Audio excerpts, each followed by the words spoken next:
Okay, we'd ask folks to take your seat, please. And I'd like to point out that there are some excellent posters on display outside in the gallery area. Please take time to see them. Dr. Carrie Schulze gathered faculty and students and collaborators to submit posters and so that we could have a display of the kinds of things going on here that don't necessarily get highlighted during the presentation. So we have a great lineup this afternoon. Don't go anywhere. Hope you're rested. You've drunk your tea, your coffee. We're going to lead off with Professor Robert Black. Bob, you'll notice that the rat appeared. I don't know how it happened. But he's really cute.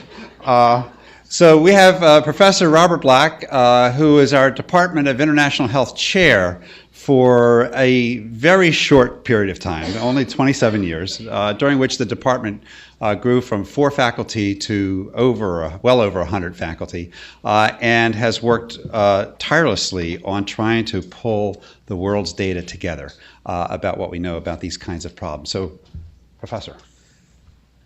Thank you, Keith. First, if I had known that Al was going to start off with what the nutrition community got right and got wrong, and if I realized that McCollum's rat was looking at me from his peripheral vision, I would have put in a couple slides, but I will tell a small story before I get into the Lancet series and the findings related to vitamins and minerals. It wasn't only vitamins that the McCollum lab was working on, it was actually minerals as well. And they were looking up into the 1930s for essential elements that were important in nutrition. And they started working on zinc. And I have worked on zinc, although that's not largely the focus of my talk today. And the first paper by that laboratory, by a graduate student and E.V. McCollum, said zinc is not an essential nutrient. It's ubiquitous. It's really not something that would be necessary to consider in the diet because it's in all the diets. And really what happened is they were trying to use deficient diets, but they didn't have a sufficiently deficient diet or environment, including the cages, and they really didn't create zinc deficiency. And there were subsequent publications, and then they did actually get it right and publish that zinc was essential, not the first publication on it. But so it is this story. But there's another part to the story also, that early on, it was thought that it was only severe zinc deficiency that was a cause of ill health or perhaps mortality.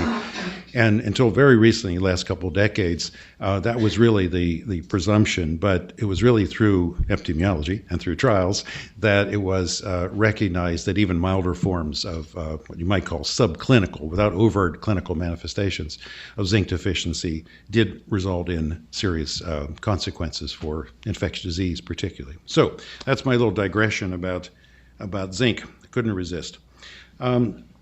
So we, in 2008, published a series of papers on maternal and child nutrition in the journal, The Lancet. And just this year, this summer, did an update, a 5-year update of that series. In this set of publications, 4 papers and a call to action comment.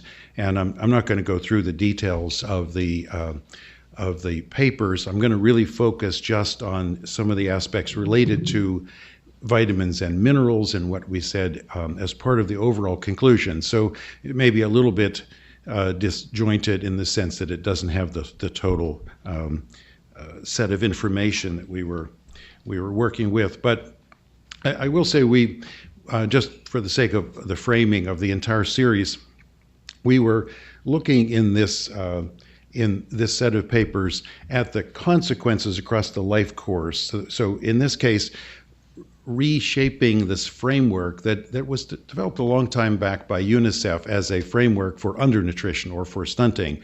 We turned that around to say we wanted a framework for for actions to achieve optimal fetal and child nutrition and development. So it's much more encompassing.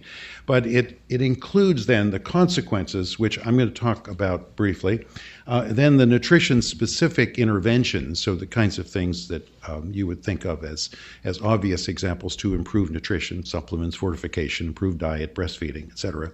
And those interventions work at this level, the more approximate level of determinants of the optimal fetal growth and nutrition. And but we also in this series looked at these other sectors and programs, for example, in agriculture, social protection, social safety nets, education, water and sanitation. So the other aspects that also have relationships to nutrition, looked at the evidence, to what extent did they affect maternal and child nutrition.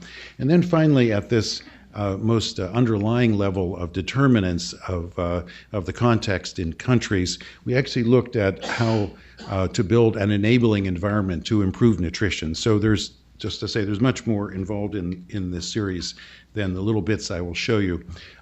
Klaus already showed this table, and I don't want to dwell on it. I will say, though, that even at a global level, there is very substantial deficiency remaining of these four important micronutrients, vitamin A. And I think important to recognize here is compiling the data on the population deficiency. There is still high prevalence of it in spite of the fact that there is a very substantial effort going on to deliver high-dose vitamin A supplements.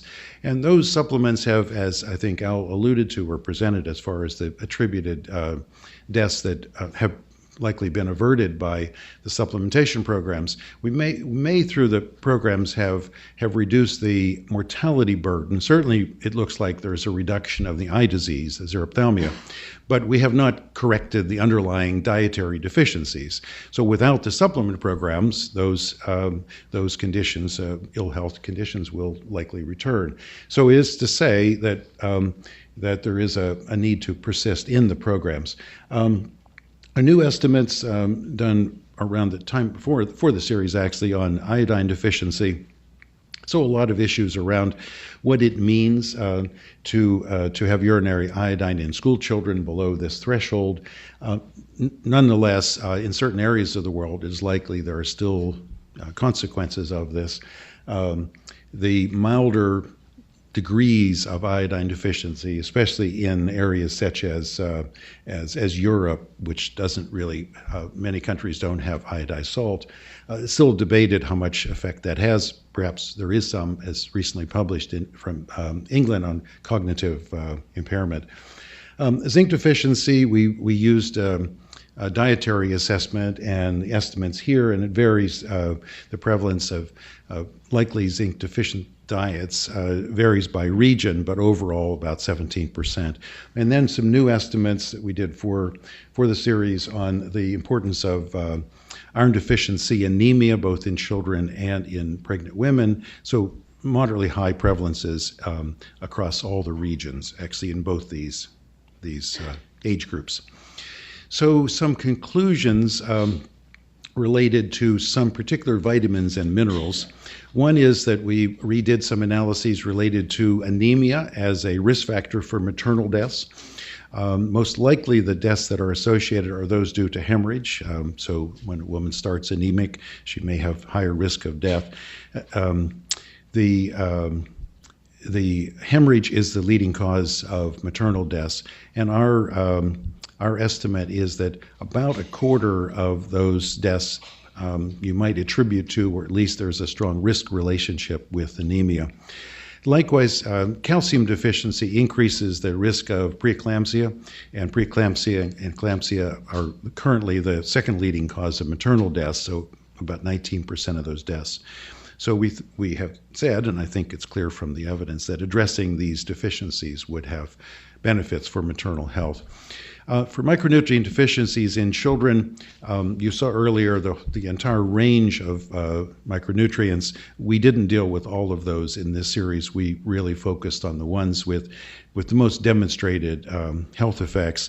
And the first statement is very clear that deficiencies of vitamin A and zinc adversely affect child health and survival, and I'll show the attributed deaths in a moment.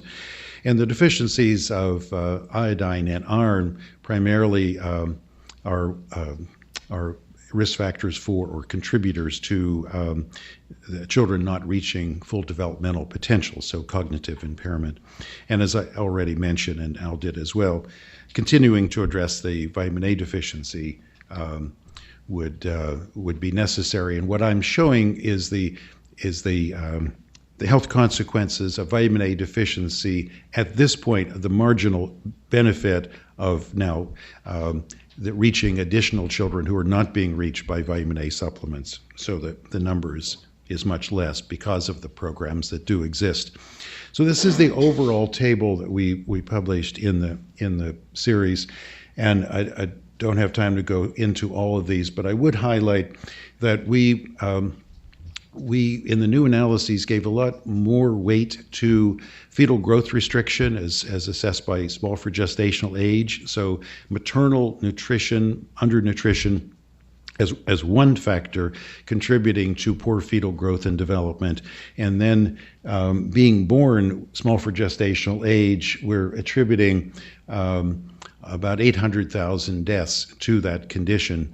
Not prematurity. I'm not talking about low birth weight, under 2,500 grams. I'm talking about specifically being small for gestational age. And so it really puts us back to put a major focus on pregnancy, and as we've said, perhaps the preconception period or adolescent period, where nutrition needs to be considered to improve the health of girls and women, but also to improve fetal growth. Other estimates here for stunting, underweight, et cetera. The zinc deficiency and vitamin A deficiencies here, this is the attributed deaths at this point in children under 5, although not the entire age group for each. And then overall, and this is a figure you may have heard, when we do use the methods that allow us to combine these, not simply add them, but look at the joint distributions and not double counting, we come out with about 45% of all child deaths attributed to undernutrition in one form or another, including suboptimal breastfeeding. And so this summarizes that 45%, as I've said, that's about 3 million deaths a year out of the almost 7 million deaths. And deficiencies of vitamin A and zinc account for about 300,000 of those currently. We looked at interventions in the second paper of the series, the nutrition-specific interventions, and this is the plot of how many deaths would be averted by scale up to 90% coverage of those interventions. A very large number from treatment of severe acute malnutrition with mostly community-based interventions to provide ready-to-use therapeutic foods, but also preventive zinc supplementation and preventive vitamin A supplementation down here, but again, at the time when programs for supplementation are already very extensive for vitamin A and virtually no programs for zinc supplementation. Let me go on quickly. We looked at the effective packages of interventions. As you can see, micronutrients play an important part in most of these. I'm going to show data in a moment on maternal multiple micronutrient supplements, but also calcium supplementation to mothers at risk of low intake. Salt iodization as another important and now widely used intervention. Critical importance, as we pointed out in the 2008 series, to the time in pregnancy, but also the first 2 years of life, the 1,000 days, critical period for interventions, both for breastfeeding and complementary feeding. And then for micronutrient supplementation as another package that we looked at vitamin A and zinc, and then the treatment of severe and moderate malnutrition. So I'll just show here the effect of these packages, and this is the number of lives saved from implementing the packages. And then interestingly, we did a full costing of the scale-up of these interventions. And I think by any measure, this cost per life saved is, these are very cost-effective or very low cost per life saved compared to many other interventions. And in fact, all of these are highly cost-effective. I said I would show a little information on the multiple micronutrients in pregnancy because we wanted to look particularly at the effect on small for gestational age. So as I said, we now have evidence of more importance to the fetal growth restriction, and that importance actually is not only for mortality. I should also add, I didn't put it in a slide, but Parul Christian here did some very nice analyses related to the effect of being small for gestational age on stunting and the attribution of about 20% of global stunting to fetal growth. So stunting at 24 months of age. But actually in some parts of the world, India, that has 47% of all births being small for gestational age, the attribution of SGA or fetal growth restriction to stunting is more like 35%. So a fair amount of regional variation. But so what do we do about it? So what interventions do we have that can affect being small for gestational age and reduce the risk of it? Well, one is multiple micronutrients in pregnancy. These trials are in comparison to iron and folic acid, which of course is the currently recommended supplement during pregnancy. And these trials actually, in this standard forest plot of all the trials, show an overall effect here. And I'll just go on to this one, which you can see more easily. So there is an effect on low birth weight, but importantly, we were trying to distinguish between the effect on being small for gestational age or preterm. And there's not the same studies in each of these analyses, but I think from that previous meta-analysis plot, you can see that there is a 11% reduction in being small for gestational age with the use of multiple micronutrients, even in comparison to just iron and folic acid. And there's also a small but statistically significant reduction in the risk of preterm births.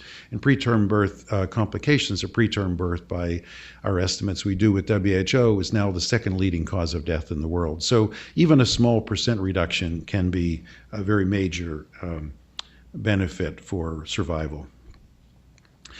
Now, I'm cheating a little bit because Keith wanted me to put in a little bit of what we have done on zinc supplementation for young children with acute diarrhea. We didn't deal with this in the Lancet series. We've dealt with it in lots of other publications. And in fact, in another series of papers we published early this year on diarrhea and pneumonia in the Lancet. So it is part of a Lancet series, just not the nutrition series. But it actually this is the beginning of the story for me, at least. This is the first publication on the use of zinc supplements in young children for the treatment of diarrhea, a study we did in India. Sunil Sazwal was my doctoral student at the time. What we showed in this RCT was a 23% reduction in diarrhea duration. There are other effects I don't have time to go into, but just for interest, I wanted to show this because it comes from a recent analysis we've done.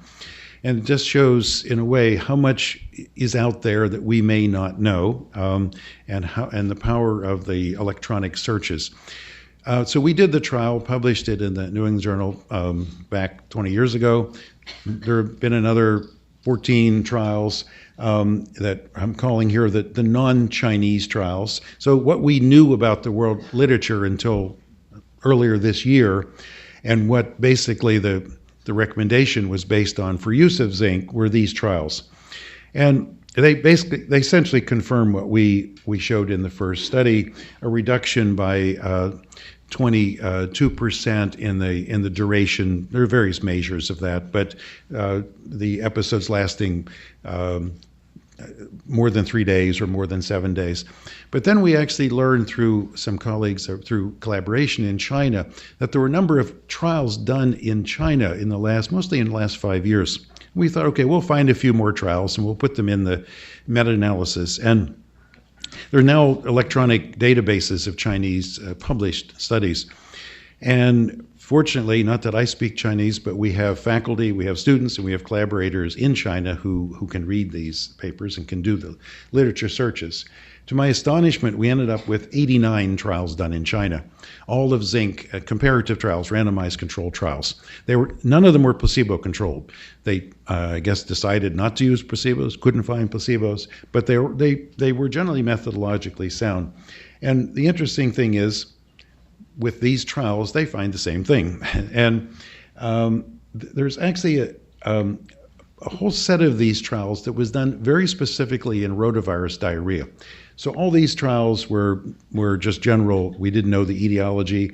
This set of trials here I call episodes. They were just general etiology. But a sizable number, 29 trials were done specifically in rotavirus diarrhea. So the rotavirus diarrhea, as you may know, is the most severe, most likely fatal cause of diarrhea in the world. So remarkable evidence that confirms very much what the other global literature has shown.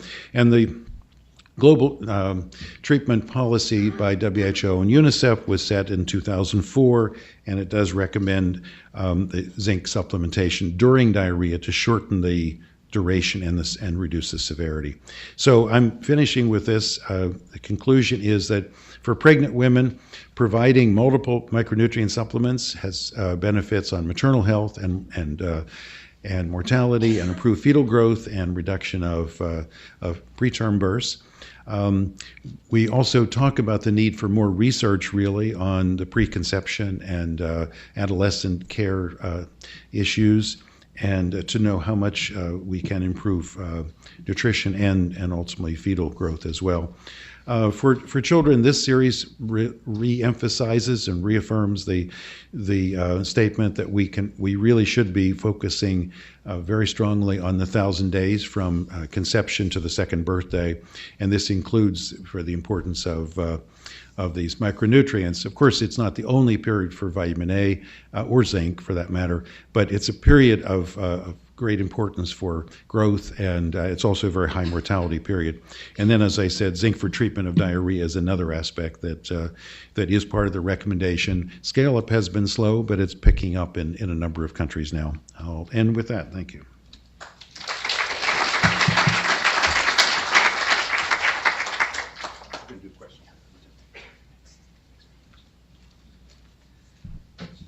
I think we have lots of grist for the mill. We'll have hopefully a vigorous discussion. We've reserved time at the end of the day for an open dialogue, so hold your questions if we haven't been able to accommodate them right now. We're going to switch gears a little bit, and Dr. Harry Dawson is going to address this issue of, well, okay, micronutrients have a variety of effects. Looks like they reduce infection, so forth. How? What are the mechanisms? Dr. Dawson is a nutritional immunologist working in genomics. He's at the Genomics and Immunology Laboratory at the USDA in Beltsville. He's on the faculty of the Department of International Health and thinks about mechanisms all the time. So, Harry, please come on up and address this sort of facet of this diamond.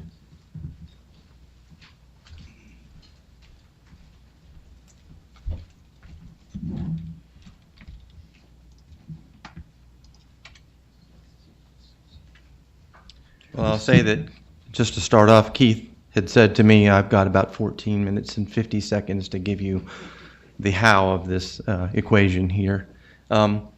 So I'm going to be broad, not necessarily deep.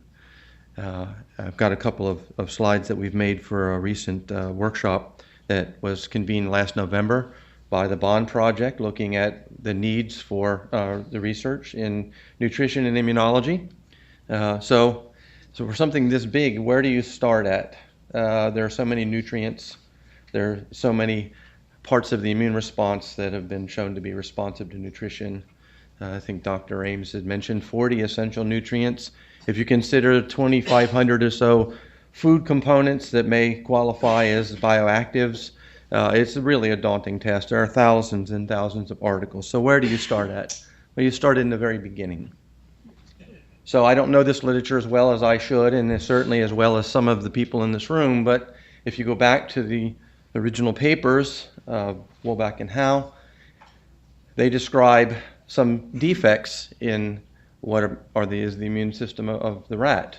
A chemically insensitive, non-secretory epithelium, basically a spleen that was devoid of lymphoid cells, and a missing thymus. So I could probably say, well, that explains it all. I think Dr. Summer had said what they knew back then. We could stop there and say, that's great, because now we know we have impaired innate immunity, barrier function, and we have impaired cellular or adaptive immunity, and we don't need to do anything past 1925.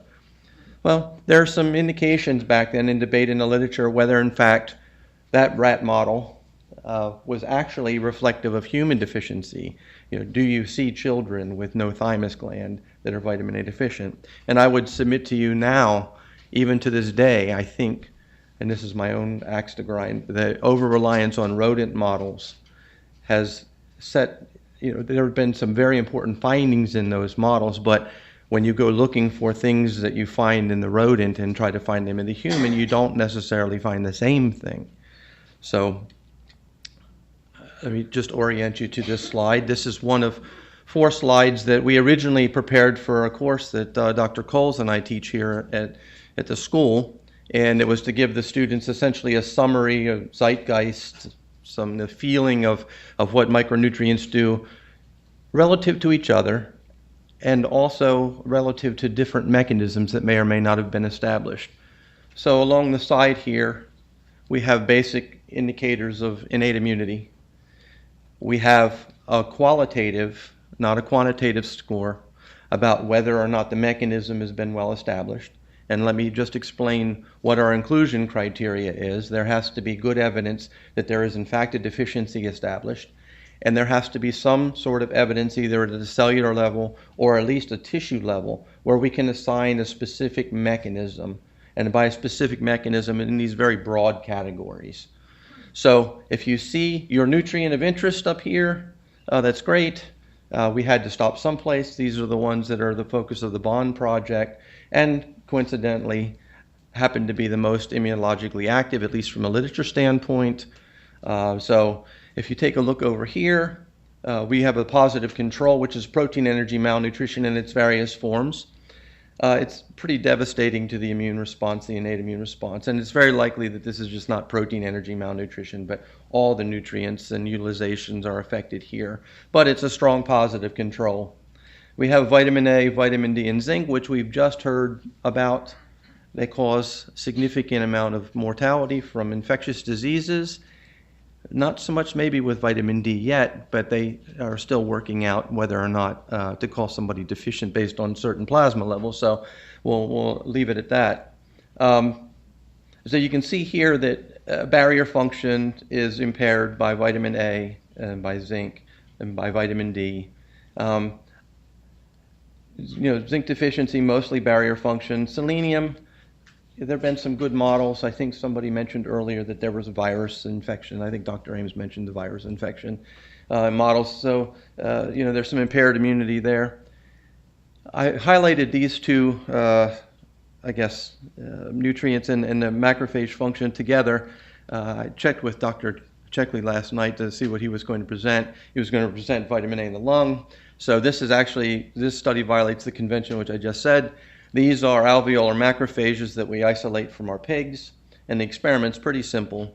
You put these cells in culture for 24 hours with retinoic acid, and then we sequence all the transcripts that come off of it by deep sequencing, so we get a couple of 50, 60 million sequences off of these cells. And then we compare them, what was induced, what was repressed, and we do pathway analysis. This is the standard, genomics routine now. And the number one canonical pathway that's actually present is in fact the vitamin D receptor pathway. And I don't want you to get lost in the alphabet soup here, but this stands out. In Ingenuity pathway analysis, they say vitamin D receptor and inflammation interaction. So the number one canonical pathway for vitamin A turns out to be vitamin D. And I think that Dr. Checkley made some inference to the two of them being important together. And again, the lung macrophage is probably a very significant source of retinoic acid in the lung. Also a significant source of vitamin D. It was originally thought that calcification in the lungs that happened during tuberculosis was in fact the macrophages making vitamin D and calcification occurring in situ. So these are the human data for the same parameters. You'll notice a couple of things. The strength of the association goes down. A larger number of question marks come up. There aren't that many studies out there that really have looked at mechanism to that any great degree. The trends are very similar. There's barrier function impairment with vitamin A and vitamin D and zinc. And I have highlighted here just two specific examples I'm going to show you for humans related to barrier function and macrophage function together, so we'll kill two birds with one stone. This is the gut or any other epithelium. There is a functional barrier consisting of mucus, antimicrobial peptides, and this is a pattern recognition receptor or a toll-like receptor. During normal immune homeostasis, this is all in balance, but you get dysregulated production of any one or more of these molecules, then you get dysbiosis, inflammation, perhaps bacterial translocation that occurs. These particular antimicrobial peptides are an interesting species. This is something that happens in humans and humans only. There is a, oops, sorry, what happened? I turned it off. Oh, there you go. There is a step here that happened on our way to being human during the normal course of swapping DNA out. A vitamin D response element got inserted into the beginning of this antimicrobial peptide. So this only occurs in humans and no other animals. So what we have here are pathogens binding to the toll-like receptors, stimulating pro-inflammatory cytokines, which turns on vitamin D synthesis by CYP21B1. Vitamin D becoming active, binding to the vitamin D receptor, making this antimicrobial peptides. At the same time, the macrophage is taking these pathogens up. They go into these autophagosomes. The antimicrobial peptides bind to the outside of viruses, fungi, bacteria, poke holes in them, which is what we think that happens, and kill them. So it's a very important mechanism.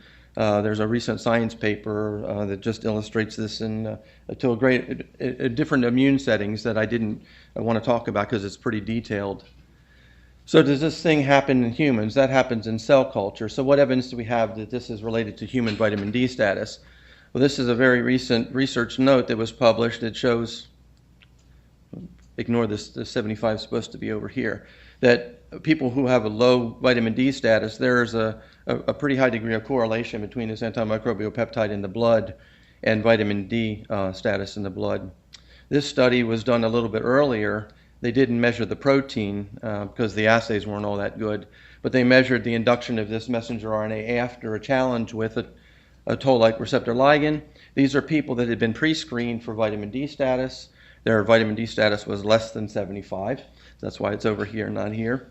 And they were given vitamin D, 50,000 international units, pretty large dose, twice a week for 5 weeks. After the end, they were challenged with these toll-like receptor ligands, and this is the messenger RNA for this particular antimicrobial peptide. So we can say, at least in this instance, vitamin D status has something to do with the production of this peptide, and you'd certainly get it in the blood. Whether this occurs at epithelial cells remains to be demonstrated, but it's a pretty interesting mechanism. So we switch our gears to adaptive immunity. I have basic 3 functions here, and again, these are extraordinarily complex. Antigen-presenting cell function, T cell function, and B cell function. What stands out here, very good animal models for the nutrients that we've discussed.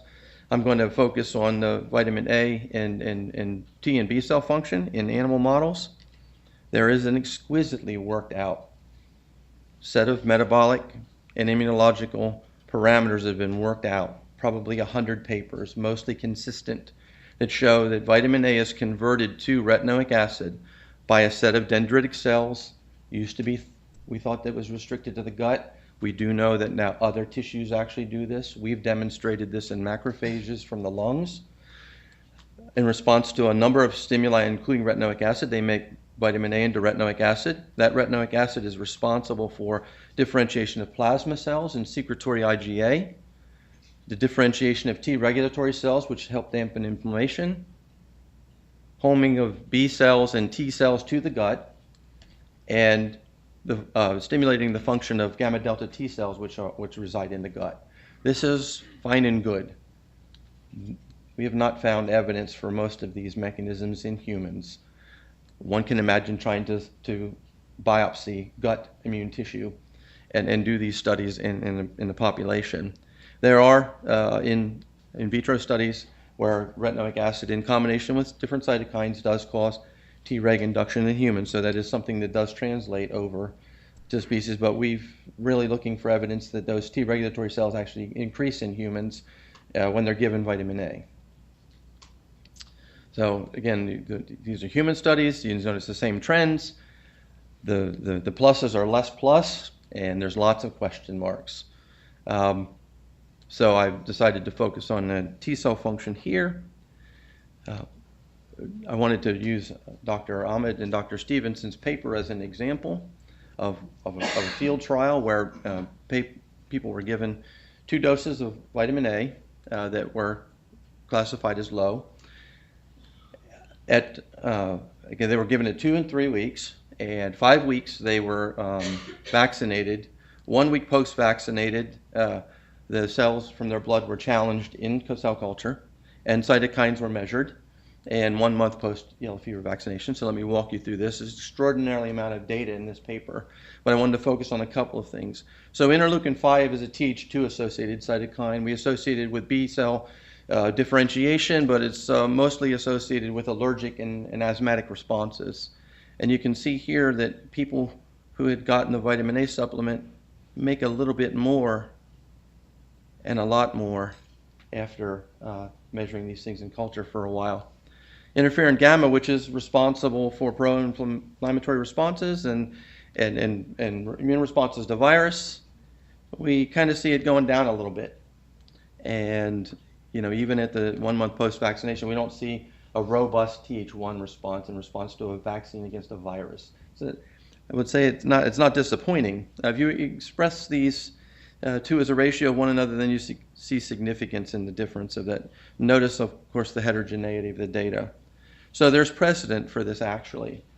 Just a year earlier, we published, if you take T cells from humans in culture and give them retinoic acid and stimulate them, within 6 hours, they start making all of the transcription factors that are responsible for Th2 differentiation, and they make less of the one that's responsible for Th1 differentiation. And then here, interleukin-4 is our representative Th2 cytokine. If you take it to the protein level, on this side, it's interleukin-4, interleukin-5, and interleukin-13, a trio of cytokines that are made that are Th2 induced, and interferon gamma, which is our Th1. If you give the cells retinoic acid, you get a uniform increase in these cytokines, and you get a decrease. If you use a compound that binds to one of the vitamin A receptors, the retinoic acid receptor alpha, you get the same exact effect. And if you use an antagonist of that, you get a reduction of it. So we've taken a field observation backwards in time and related to the production of transcription factors, and then eventually as cells that are making Th1 and Th2 cytokines. So I'm being brief, I'm within 14 minutes and 30-some seconds. The question is, how do they fight infection? Well, a wholly unsatisfactory answer, if you're expecting the big payoff or the smoking gun, is that the jury is still out. And there's lots of reasons for this. First and foremost, in intervention trials, the goal is to prevent people from dying. Accessibility to samples, doing tests in the field, you necessarily have to do smaller numbers of people, so your power is going to be lost. And in some ways, I guess it may or may not actually be important to know mechanistically what's going on. So having said that, I started off by saying there's a vast literature on nutrition and immunity. Very few immune-related biomarkers have emerged from that literature that have practical applications in humans. We do know that individuals who have vitamin A or vitamin or zinc deficiency die from infectious diseases, but we don't really know what goes on. Now, I purposely avoided discussing zinc. Vitamin A has 6 receptors, vitamin D has 1, zinc has 2,000 transcription factors. So I purposefully avoided talking about it. I think it's necessarily complicated and probably is going to be the toughest one of all to try to figure out. There's people in this room that have been pioneers in the field of using omics and proteomics, which we're going to hear about, to help us, sort out what we can measure in a field setting. And there's some thought that this is going to improve our ability to detect mechanism. So I'll just be the devil's advocate and say that by measuring so many things at one time in a heterogeneous population, you actually may be making the situation worse in that you're creating more noise to overcome for things that are likely to change 2 to 3-fold. So having said that, we've done a couple of studies with our human studies facility, and we've seen that with some microarray data from the blood that was there. But nevertheless, I do think this is promising. The degree of effect, why don't we see it? Well, I mentioned logistics and cost, but how do we measure deficiency for some of these nutrients? For zinc and iron, we use surrogates, for example. You get an infection, zinc changes, iron changes, vitamin A changes. So we need better tools to measure the deficiency. I grouped things according to real easy whether or not it was a severity of deficiency. Some of those studies that I showed in there, the animals were practically dead, and in some of them they were marginally deficient. There are multiple deficiencies that exist and synergies that happen. There's age-dependent effects, genetics, and I'll throw this out, possible epigenetic events. I think Dr. Checkley had referred to some epigenetics in vitamin D work, but there are some precedent in the literature. In animal studies, if you mess with the zinc status, you get effects that last beyond the generation. Either you supplement and have immunosuppression that goes through 3 generations. This has been reported on multiple occasions. I'm not a zinc expert. I don't know how to interpret these, but that's something that should be, something to think about from a clinical trial standpoint. There are some studies that show differential DNA methylation in children with vitamin A status, and recently very specific DNA methylation site modifications by people with different vitamin D status, and some interventional studies with folic acid show an increase in whole genome methylation with folic acid supplementation. So having said that, this is with the type of slide I think Dr. West wanted me to avoid, but I'm going to throw it here in the last thing. So the nutrients by themselves, they exist in single deficiency, but how complicated and how mechanistic can we get with data? And I'm going to just rely on cell culture. So this is a gene called FOXP3, which is responsible for T regulatory cell differentiation in mice and in humans. It has a bunch of sites in the promoter region that have these CpG islands that are folic acid dependent for the methylation. We have a whole bunch of transcription factors that either bind to the promoter or enhancer regions that have zinc.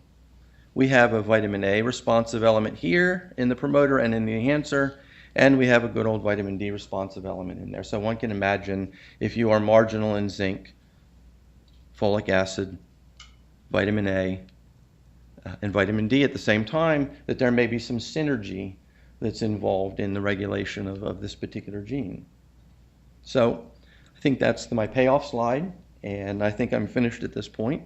So if there's time, I'll entertain any questions. I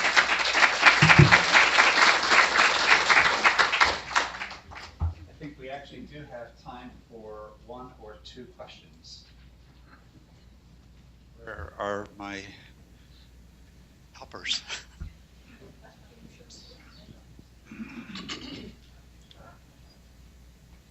Really enjoyed your talk.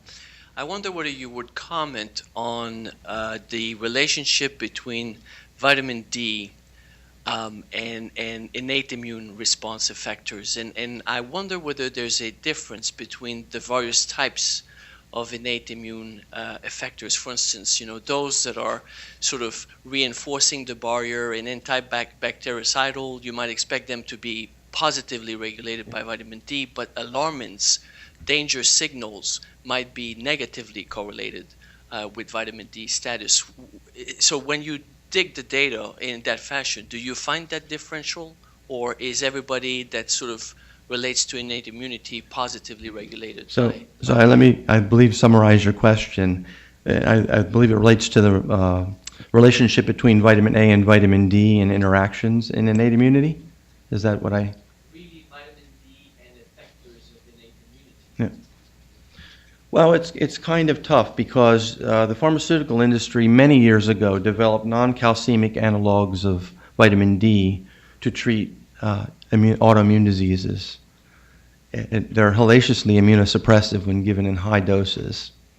So, having said that, there is the potential, if you dampen the immune response enough, that you essentially open yourself up to being more susceptible to an infectious agent. And I think the fact that these enzymes are regulated by cytokines, I think the body knows what it's doing with its own vitamin D. I think if you provide 1,25-hydroxy vitamin D to people, you may be bypassing those regulatory mechanisms, and that's where you may be getting in trouble.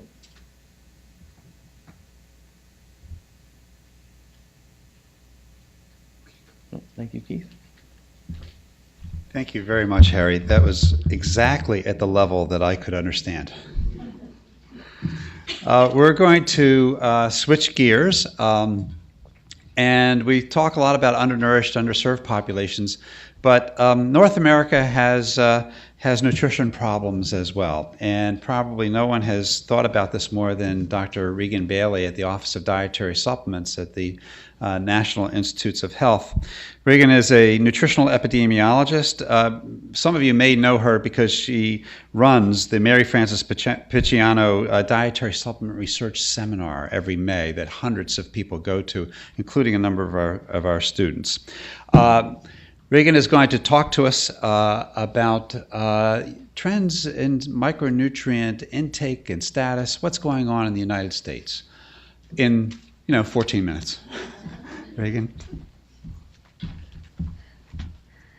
It's not easy to summarize 5 years of your research in such a short time, but for Keith, I will give it a try. It's a true honor to be part of this group today, and I've really enjoyed all the previous talks. And because we've talked a lot about some of these concepts, we can go through the background of my presentation rather quickly in saying that whether it's an intake or concentration distribution for a nutrient, too much or too little is going to put individuals at risk.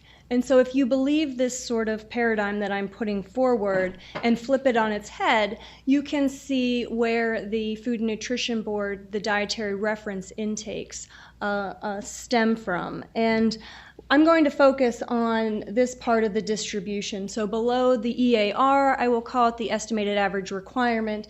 And this is the cut point that is used for population or group level data in which there's a high prevalence for inadequacy. We don't say there's deficiency below this. It's a high prevalence for inadequacy.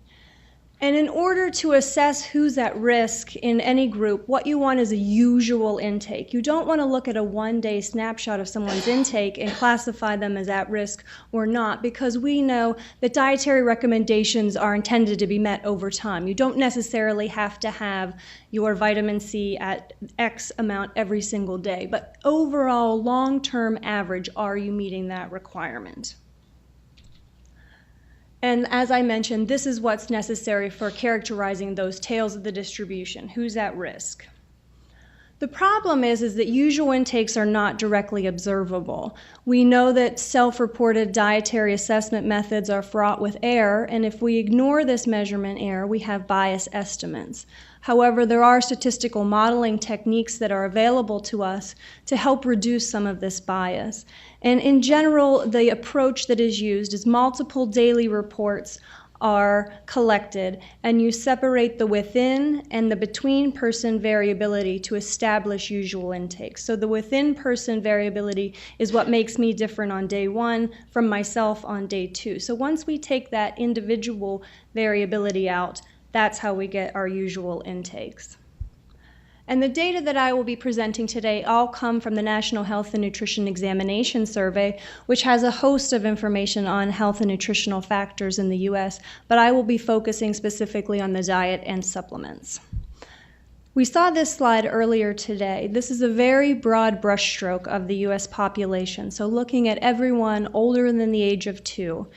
If we just looked at the percent of this population that would have intakes below the EAR from nutrients that are naturally occurring in foods, we would see a pretty grim picture. In the U.S., though, we have mandatory and voluntary fortification and enrichment, and you see that this lowers the percent who would be considered at risk substantially for some nutrients, specifically for folic acid. You can see this big drop. But not so much when we look at the minerals, because with the exception of iron, there's not much mandatory or voluntary fortification of our food supply. But not only do we want to look at usual intakes, we need to look at total nutrient intake. So nutrients can also come from supplements and also from both over-the-counter and prescription medications. And this is particularly salient in the U.S. context, where we have a high proportion of individuals in specific age groups that use dietary supplements containing nutrients. And so if we only look at nutrient intakes from foods, we're really underestimating nutrient exposure, particularly for foods that, particularly for nutrients that are not ubiquitous in foods like vitamin D. And while we're not going to be talking about upper limits today, for some of the upper limits are only for supplemental sources like magnesium and folic acid. So let's dive right into the data on infants, toddlers, children, adolescents, and teens, who I'll just call children for sake of ease. So in the purple bars, we're going to look at children who do not use dietary supplements and the percent who would be considered at risk. And this is for 2 to 8-year-olds specifically. And in the blue bars are the same estimates for children who use dietary supplements. So you can see a big drop for things like vitamin D and vitamin E. In this age group, we saw no difference in the percent at risk for users and non-users for a whole host of nutrients, and that's simply because the diets of this age group are pretty good by and large. There were 0% inadequacy to begin with for these nutrients, so adding supplements didn't help lower the prevalence of inadequacy. Moving on to our slightly older children, 9 to 13-year-olds, we can see that there are a few more micronutrients here with differences between users and non-users, with that same trend in vitamin D and E emerging. Children 9 to 13 in general are doing pretty good for iron, B12, selenium, copper, folate, and B6. But it's important to note that even among those children in this age group who are using a dietary supplement, calcium and vitamin D intakes still remain low. And finally, moving on to our teenagers, I had to put it on 2 slides because their diets are terrible. Not terrible, but relative to the younger children. And we can see the prevalence of inadequacies here for a number of minerals and a similar trend observed for the vitamins. So to summarize this age group, we did see a higher prevalence of nutrient inadequacies than in younger children, and this is a group for which supplement use is the lowest. And so among this group, teens who use a supplement really confer a benefit, but there's a very low prevalence of use in this group. So finally, I'll talk really briefly about the adult data. We published a series of papers. We know that people who use supplements are different than people who don't.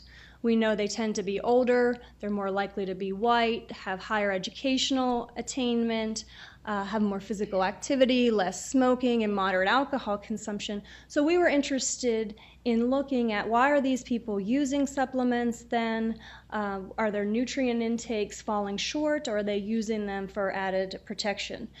And I'll tell you, the diet quality of adults who use supplements is already much better than those who don't use supplements. So they're already adding to intakes that are by and large adequate for a number of vitamins and minerals. So I'll show you that the differences here. So this slide is set up just slightly differently than the ones before. And the blue bars are adults who don't use a supplement, the percent who have intakes below the EAR, quite high. In this red slide, or in the red bars, we're looking at users, but just their food. We're not even looking at their supplements yet. You can see that they have a lower prevalence of inadequacies. And then, of course, when we add the supplements, you see the decrease there.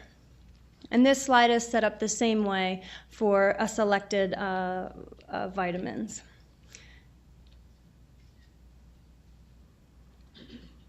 And I wanted to pull out calcium in females to make the point that the prevalence of use of a supplement really makes a difference. So women tend to have a high usage of calcium supplements, and you can see the big differences across all age groups for who's meeting the recommendation. It's particularly salient here if you look at these older women. Older women, I don't mean older, I mean in terms of this.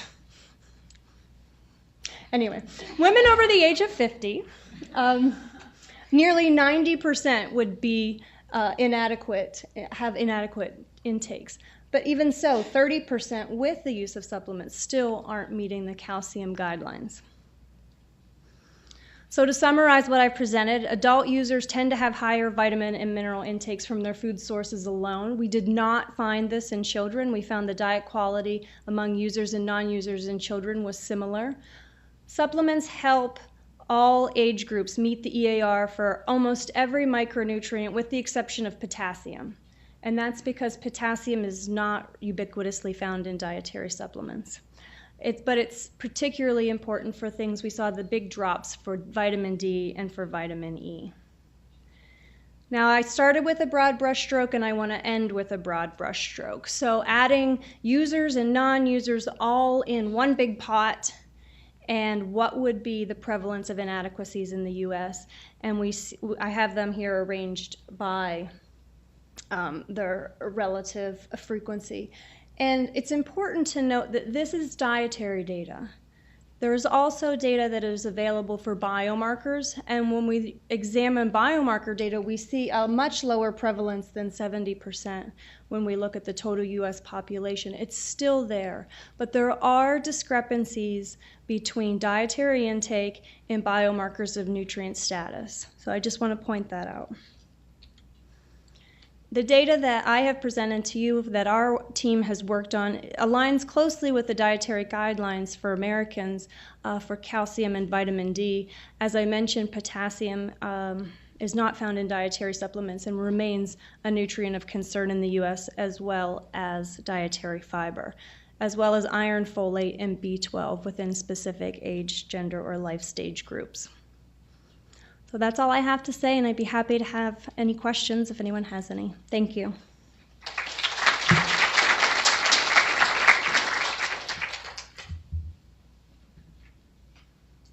Thank you, Regan. It was a great talk, and you are on time, and we have time for questions. Everybody looks so sleepy. I could do a dance. I'm not asleep. Have you considered iodide in your analyses? There's no database for dietary iodine, so we haven't been able to examine that yet. It's something we're interested in. There's a iodine initiative in our office, at the Office of Dietary Supplements now, and so that's definitely on our minds.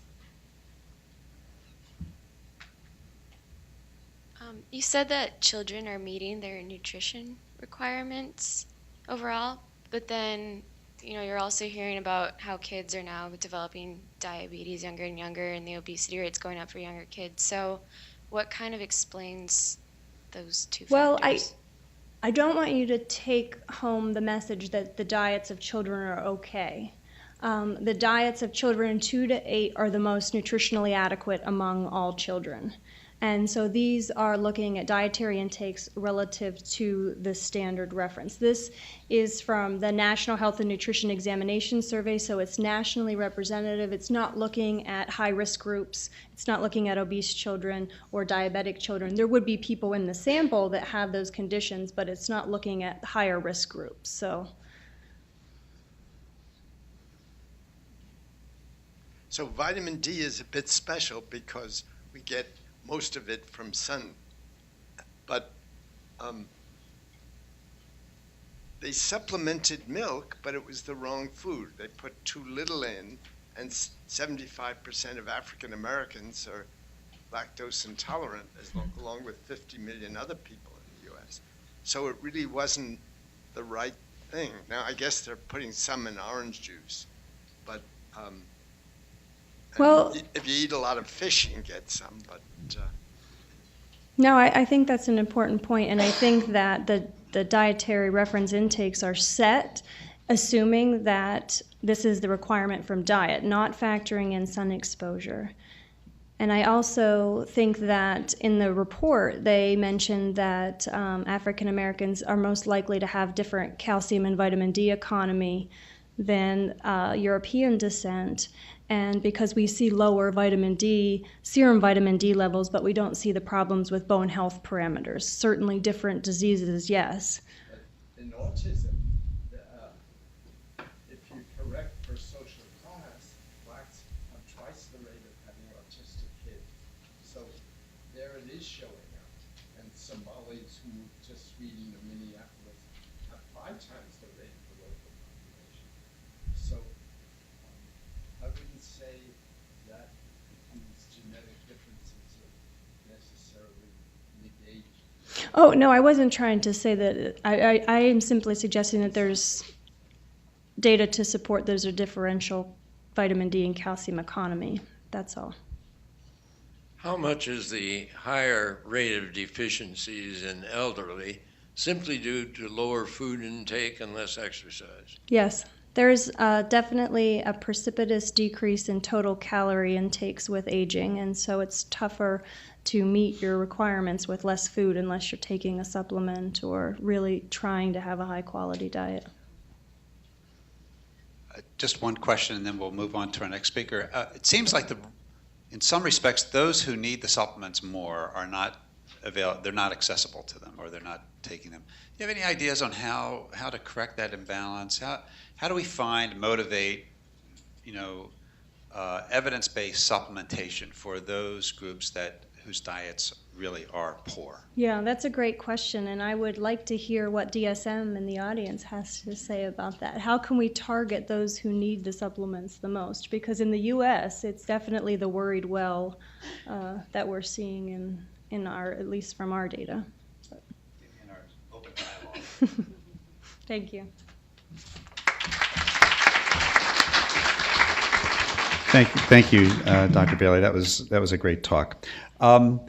In the context of trying to cover lots of bases, but not exhaustively by any means, we're going to shift gears again, and Dr.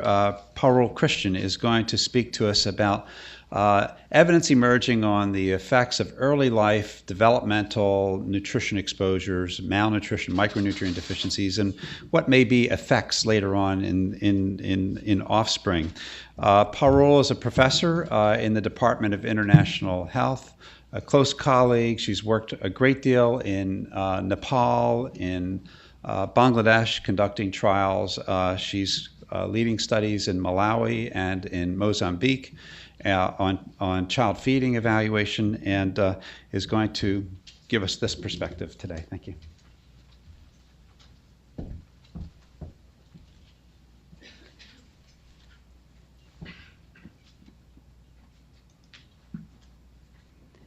Thank you very much, Keith, and I'm delighted to be presenting today in front of this wonderful audience, and thank you for hanging in there. I know it's pretty late in the day.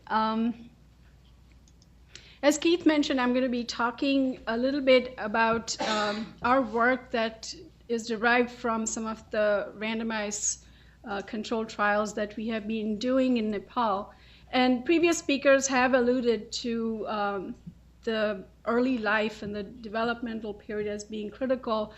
And there was mention of programming, there's mention of transgenerational effects. And so I'm going to show you some emerging evidence with regard to long-term impact of micronutrients, especially interventions of micronutrients on outcomes of interest.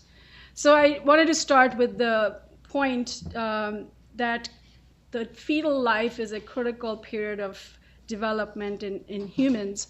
And of course, the embryonic period is particularly vulnerable to teratogenic effects, etc. But throughout the fetal period, nutritional deprivation can lead to dysfunction. And I'm going to be focusing on interventions of micronutrients during this critical period of fetal development. Of course, the supplementation is indirectly done through maternal supplementation during pregnancy. So just to give you a perspective on what we look at generally in these kinds of studies, our outcomes tend to be more short-term in nature, and when we look at long-term effects, of course, we are talking about at later ages when we look at effects of the impact the short-term consequences may have had on certain systems, certain organs, such as the central nervous system, or the growth and accretion of muscle mass or body composition in the short term, which can then manifest into effects on the immune function or work capacity later in life. And then within the group of effects, which is termed as metabolic programming, you can see that happening in the short term during the period of deprivation, which can have then long-lasting effects on outcomes of diabetes, obesity, and coronary heart disease, etc., in adulthood and in old age. This is a conceptual framework that was derived from a literature review that I conducted with then my doctoral student. Now she is assistant professor at UC Davis, Christine Stewart. And this is just to look at where is the evidence to suggest that micronutrient deficiency in the mother, especially during pregnancy, can have these effects on organs and systems. And we were able to find some evidence to show that there is a link. Most of this literature is derived from animal studies, but there are some observational human studies which have also shown that maternal micronutrient deficiency through restricted fetal growth and development can have a range of effects across various organ systems. And then specific micronutrients are implicated in this. And so renal function, cardiovascular function, the development of pancreas and beta cells, pulmonary function, as well as how body composition occurs over the course of life, can all be influenced by specific micronutrients, leading to an increased risk of chronic disease, cardiometabolic risk. And so today I'm going to talk about some of these specific nutrients, largely because we've done these intervention studies using micronutrients and supplements that are listed here. But now looking at not just short-term outcomes. The original trials were actually designed to look at the immediate outcomes, but in this presentation I'm going to focus on long-term survival, on long-term growth, cognitive development and function, cardiometabolic health, to some degree, immune function and lung function. And so I'll take you to our study site in Nepal. We have been operational in this area and have a research site since the past 25 years. In fact, this year we are celebrating the 25th year of this research site. And in 2006 and 2008, we conducted a very large cross-sectional survey of all our existing cohorts from trials that had been conducted previously over the previous 15 years or so.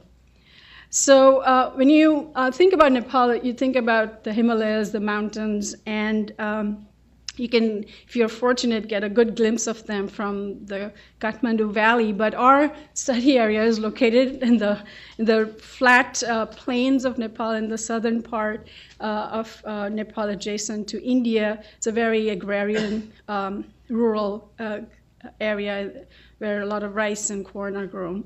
And this is a typical kind of environment where small mothers give birth to small babies who are raised and grow up as kids with stunting.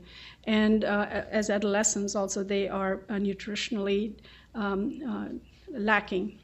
And so this is our field site. Our study is called the Nepal Nutrition Intervention Project Sarlahi because it's located in the Sarlahi district, in short, NIPS.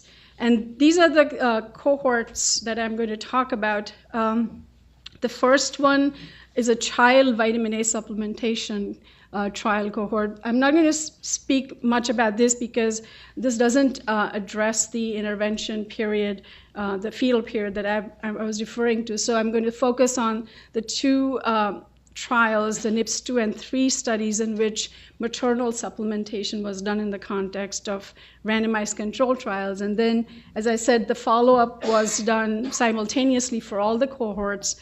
And we did a whole range of field-based, home-based measurements in young children at different ages, depending on the age of the cohort. And we took blood pressure measurements, we did waist circumference measurements, blood drawing was done in a subsample, full anthropometry, et cetera, was also conducted.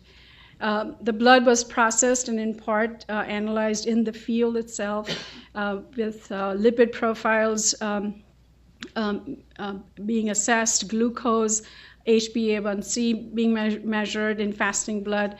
And we also collected fasting urine to look at albumin creatinine ratio for kidney function.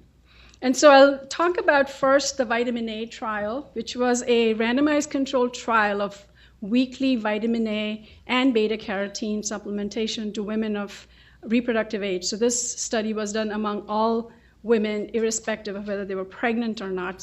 So a lot of them received the supplements preconceptionally into their pregnancy. And this study was done between 93 and 97. And the children at the time of the follow-up were 9 to 12 years of age.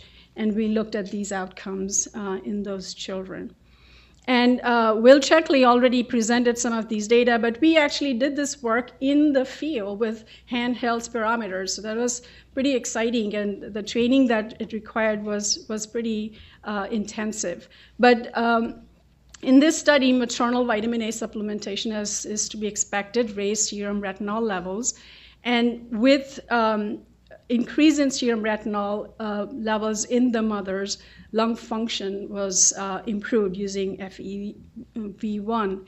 And so this is the data that Will presented, so I won't talk much about it except to say that vitamin A supplementation in the moms increased lung volume in the offspring at 9 to 13 years of age, and these are the median differences between the vitamin A group and the placebo group.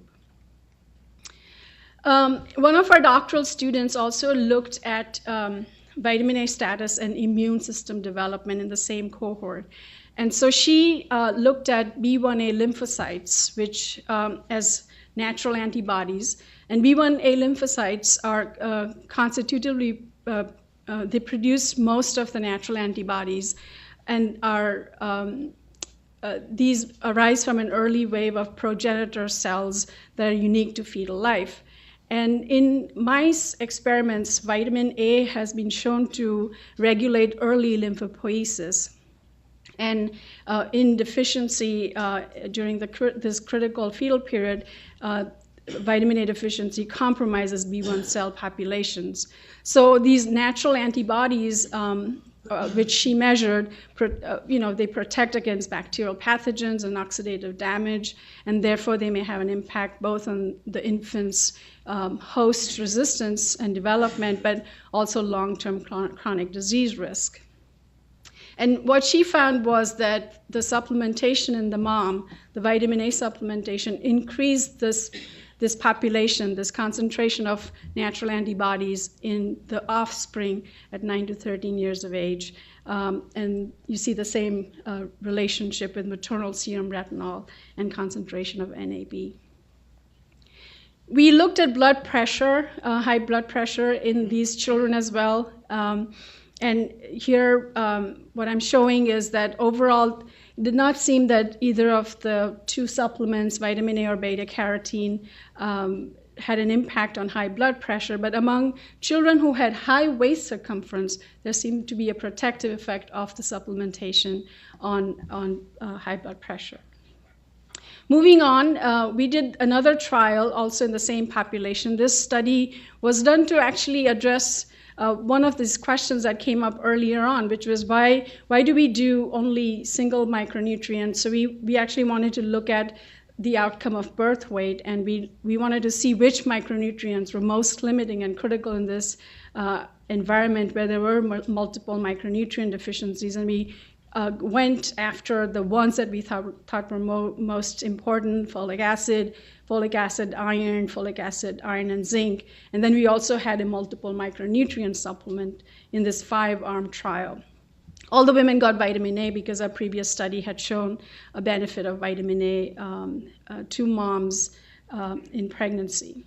So one of the first things, and this is actually the same trial that I should remind Scott Shane about, that this is the trial that you had come to visit, and the babies were being born at that time.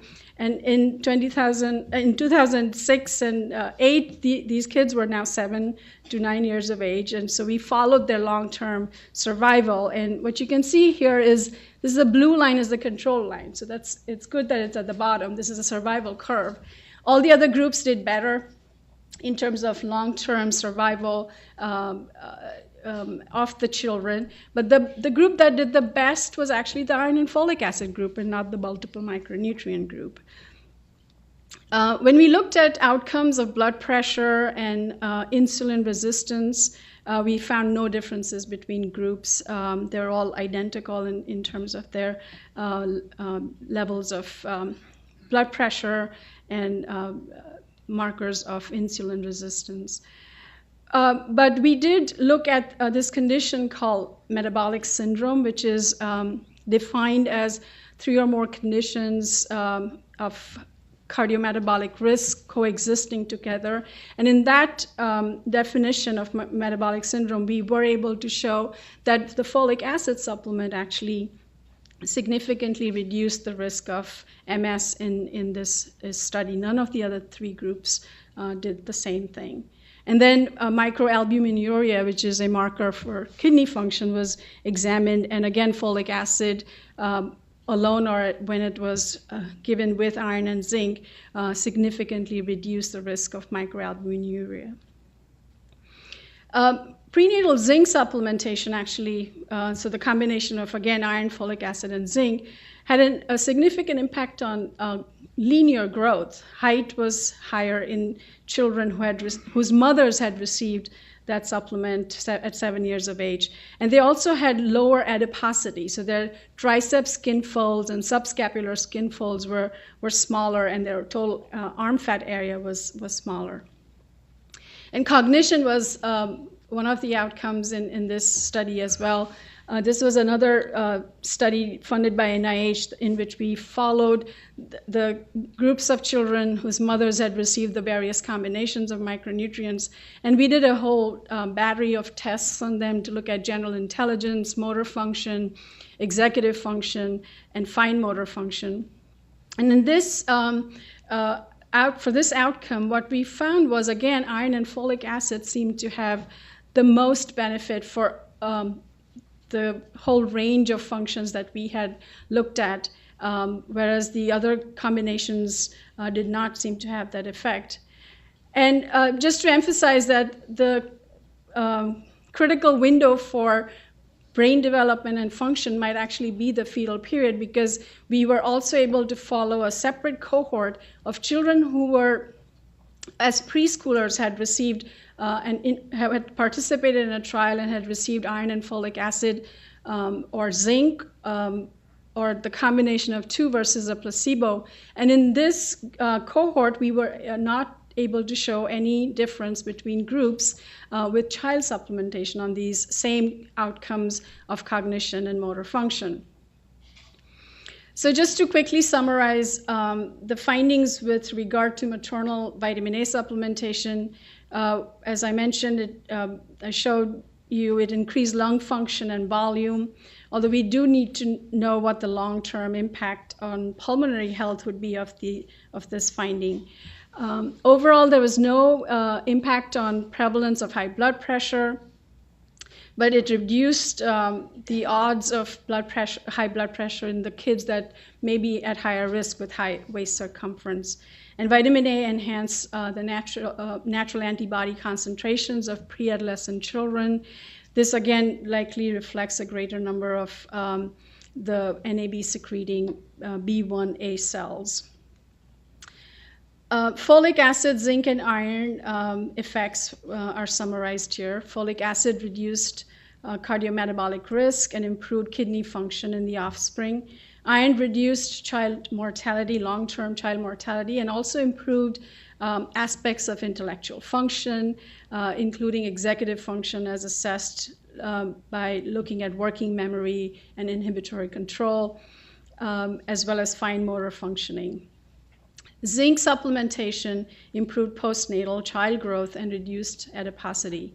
The evidence for multiple micronutrient was quite limited across these various combinations of micronutrients we tested. I just want to end with a couple of future thoughts for future direction. Cohorts that we followed were still quite young, and so they were not likely to have a very high cardiometabolic risk, especially in this environment, which was very undernourished. So there was very little evidence of overweight or obesity. I showed you that in that first slide that the critical period of time for in the fetal period is really the early pregnancy period. And there are very few studies which have actually looked at preconceptional or early pregnancy interventions, and there is a lot of evidence from animal and epigenetic studies in humans even showing that the preconceptional period may be very important to evaluate. And then there are very few trials like this which have looked at maternal interventions and followed cohorts of their offspring to look at these kinds of longer-term outcomes. And so these are clearly needed more in many contexts. And this is our NIPS staff who I have to thank for all the incredible work they continue to do. Thank you.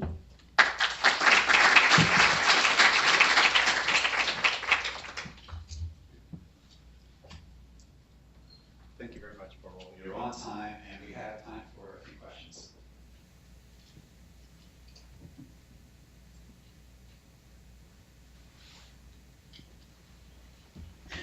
That was a very interesting talk. I was surprised by the multiple vitamins and minerals. Why wasn't it at least as good as the folic acid and zinc? So I think that this is a Professor Ames question, because we've been struggling with this for a number of years now. It's these combinations. You know, you were talking about the two pluses, the irons, the zincs, the coppers, the calciums all together. And, you know, so with birth weight, which was our primary outcome, we had seen that as well, that iron and folic acid improved birth weight. But with zinc added to the combination, the birth weight effect was removed.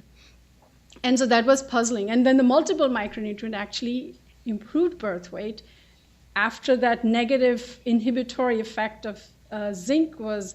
So I think the nutrient-nutrient interactions are, at least from this work, are important to look at. There's much more we know about iron and zinc, but with a number of these other ones, there are 15 nutrients in the multiple micronutrient pill. So I think that we need to do some smaller, really elegant studies to just look at the interaction effects that you see and in animal models you don't do that. You kind of remove what you create deficiency of one nutrient at a time. So yes, Dr. Raines. It's just the minerals interfere with each other. So iron and zinc, right. The transporters, sometimes they both go into one. So you just have to be very careful. If you get too much of one mineral, I think also what is more deficient in an environment may be important. So the context, as people were alluding to, that might be part of it. This was a very iron deficient environment. We had, in a previous study, we had shown about 60%, 65% prevalence of iron deficiency anemia in pregnancy. So that might be another thing to consider. Parul, I have a question related to the antibodies that were generated. I had discussed it with Amanda when she was doing her PhD thesis that one could interpret the presence of self-antibodies 7 or 8 years after, I guess, delivery as a bad thing because autoimmune disease is often accompanied by autoantibodies. So any thoughts on that? Or is that unfair to ask you? Well, I'm not prepared to answer that question. I'm sure Amanda, if she's listening to this in Zambia, would be the right person to ask. I learned from her work about the potential for even looking at something like natural antibodies later in life as an outcome of a fetal exposure. So I'll let you and her figure it out. Thanks, Parul.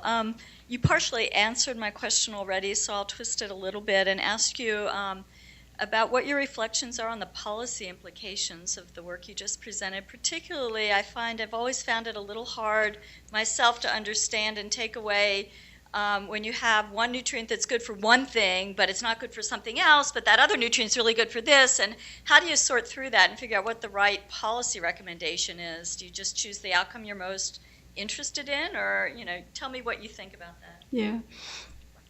So I think I'm glad Regan presented just before I did, because what are we doing in the U.S. to me is maybe an example of what can be done, which is to try and address the micronutrient deficiency, and looking at diets and looking at biochemical indicators to see what is deficient. We kind of tend to think about where is there going to be a huge public health impact. That's what's really driven policy and recommendations and programs. But maybe we have advanced to a stage where we can start thinking about reducing micronutrient deficiency for its own sake. And I was pretty convinced with what Professor Ames was talking about early on. And there's so many things that we may need these micronutrients for that we don't even assess. So we just assessed a few things, and you're finding some effects and some differences. It's a hard question. I think from the work that Bob presented and the meta-analysis with also the Bangladesh trial data added on, I think it seems like now we have, the pooled estimate seems to be pretty convincing, particularly with regard to the impact on fetal growth and reduction in low birth weights, such that we can actually change from iron and folic acid to multiple micronutrient. I think these longer-term outcomes are interesting, and we continue to develop the evidence base for seeing what else, what other studies can add to the knowledge base. Do you have I'm over here. Do you have you gave 15 micronutrients. Do you have samples on any of your subjects for the measurements of the nutrients before you gave them to see who was really low? Yeah. So I didn't have time to show all the 2 years of work that went into just doing about 10 different biochemical indicators of micronutrient status. And there's a lot of deficiency in this population. Across the board, there was nothing that they were not deficient in. Maybe copper. They didn't have low copper.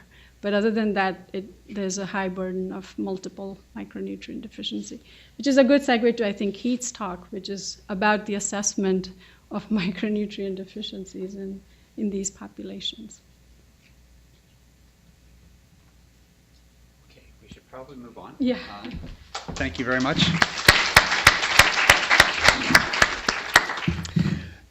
So we have two short, pithy presentations to broaden our thinking about how to assess and where we might be going in the future with respect to assessment and prevention of micronutrient deficiencies. And there's really no better person to pith our minds then Dr. Alain Labrique, who is one of our newest associate professors, full-time associate professors, just was promoted this past month. So, Associate Professor Alain Labrique, would you please come up here and share your magic with us about your vision of the future through micronutrients? What are you going to do to it? You're going to download it on your earphone or something. Let me try. Let me see something here. Siri, what's my micronutrient status? I don't know what that means. Clearly, Keith hasn't upgraded to the new version of the technology, so you'll have to forgive him if some of his remarks are in the past century. But and as someone who started his biology research career pithing frogs, I really appreciate that last comment. Thanks, Keith. So I was asked in a very succinct way to present something that I do talk quite a bit about these days, and it's another hat that I wear here at the school as the director of a new center, the Global mHealth Initiative here at Hopkins.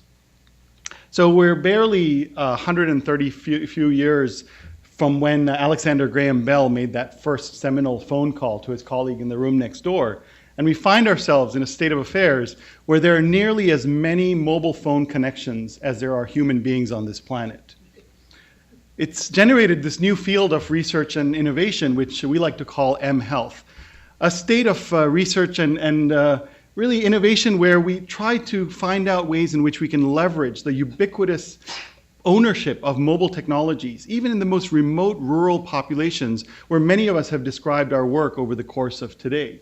I think the seminal quality here of this opportunity for us as public health practitioners is that we're looking at a space that's untethered from those fixed site facilities where we tended to do research in the past, but yet still remaining connected to the broader health systems which we work within. Here at Hopkins, we have a robust ecosystem of innovation that spans the entire university, where to date we have about 105 mHealth projects being done, exploring ways and really quantifying the impact that mobile technologies can have on outcomes ranging from nutrition to clinical care in the spectrum of what we do. But really fundamentally, we're talking about three things that mobile technologies enable us to do here. Connecting people. Everything we've heard about today in terms of micronutrient alleviation programs or health system interventions is about linking individuals within a health system, those actors that are critical to connect to each other and to the information systems which support their work. But public health is also fundamentally about compressing time, the time it takes from diagnosis to care, or the identification of a condition to the rectification of that status. And I think finally the most exciting way that we see mobile telephony changing our paradigm of global health is in creating new windows of opportunity, where as public health interventionists, we find ourselves able to act on these windows of time which we did not have access to in the past. And I'll give you a few examples of these. There are three main ways in which mHealth technologies are enabling the work that we do in the global health space. These range from patient, provider, to health system interventions. At the patient level, we're really looking at improving access to information about diet, information about food systems, modifying behavior through supporting behavior change strategies such as improving diet and nutritional interventions.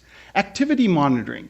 Many of us have done work in nutrition monitoring exercise and caloric expenditure over the course of the day. And these technologies are now embedded in every single mobile phone that each one of you is carrying in the room today. But as I think about the last two speakers and this challenge of getting better data about nutritional intake as an example, individuals now across the world are recording their daily dietary intake at levels of granularity that we could not imagine in a research context. For providers, we're talking about workflow management, decision support tools to enable clinicians to adhere to clinical decision algorithms, but also enhancing our ability to improve surveillance and tracking, being able not just to detect outbreaks, but to identify and follow kids through time as they go through those essential first years of life. At the health system level, we're looking at innovations which have changed the way we monitor our workforce. Today, Parul, Keith, myself, we can log into a portal and see where our 850 staff in rural Bangladesh have been collecting mid-upper arm circumferences over the course of the past 2 days. And then finally, being able to access that data in a much more rapid turnaround time has really transformed the rate at which we can do research and the cost of this research in large populations. So the question is, in these contexts where despite the population density, women are delivering in fairly isolated locations, where micronutrient access to information and food supplies are strained and in limited shortage, in places where providers are often isolated from the health systems which they serve, how can we enhance their ability to do the functions that they're tasked with, but also make them feel like they're part of the health system which they're serving? And finally, as Dr. Black brought up, how do we take these interventions of known efficacy and help them to achieve the effective coverage that we know will have the greatest impact on lives saved? So over the past 10 years, we've seen not just hundreds, but tens of thousands of mHealth pilot studies. In fact, someone joked the other day that there are more pilots in the domain of mHealth than there are in the US Air Force. So, I'll give you a few examples of this. One recent study that we did in Bangladesh, 170,000 women we surveyed at the beginning of last year. 71% of these rural households that represent a vast swath of the greater Gangetic floodplain owned phones, despite only 23% of those homes having access to electricity. Now, you talk about a game-changing paradigm, this is it right here. We asked ourselves, could we access that critical window of time shortly after birth when the risk of mortality is the greatest? So we had to know when women were going into labor. We empowered women with a way to send a text message to us when they were going into labor. And 500 pregnancies later, 90% of the time, we had a skilled nurse midwife attending that birth in a context where 85% of births occur in the home. We've now deployed very sophisticated systems that are under evaluation in rural Bangladesh, which start with the basic functions of census enumeration, pregnancy surveillance. These systems that have been part of our research enterprise for decades are now being delivered by frontline health workers of the government of Bangladesh to do these functions as part of their service delivery activities. But more importantly, enabling us to mobilize emergency referrals and support when those obstetric events take place, but then providing women with that supporting information about adequate nutrition and healthcare during those early months of life. With WHO in India, we're testing these tablet-based systems which take those antiquated tomes of paper that they used to carry around into digital interfaces that allow them to target limited resources to pregnant women who need it the most, tracking both postnatal, antenatal care, but also nutritional adequacy and access to essential things like iron, folic acid supplementation. We can also transform the way we do counseling, enhancing those paper-based flip charts about diet and nutrition with interactive video footage that's now available at the point of care in these rural communities. The MAMA project, sponsored by USAID, allows pregnant women to receive gestationally aged appropriate messages about their pregnancy from diet all the way to newborn care. UNICEF is using rapid SMS and child count to track the mid-upper arm circumference of under 5 children to be able to map and target resources in these nutritional monitoring programs of the Millennium Villages projects in sub-Saharan Africa. Novartis has launched a phenomenal project called SMS for Life that enables them to manage those essential commodity supply chains through simple text messaging strategies that notify them when a particular commodity is in short supply. So imagine using these and leveraging these systems for nutritional commodity ascertainment. But the future is here, gentlemen and ladies, that we have the technology to do on-phone microscopy. We're able to do ultrasound. The FDA has approved this Mobisante device to do field-based ultrasound using a mobile system. We have pill bottles, whether these are micronutrients or antibiotics, that beep at you when you have forgotten to take a dose. Not only that, they will call your wife or your mother-in-law to say that you haven't taken your drugs. Please contact your loved one and let them know they need to take their medication.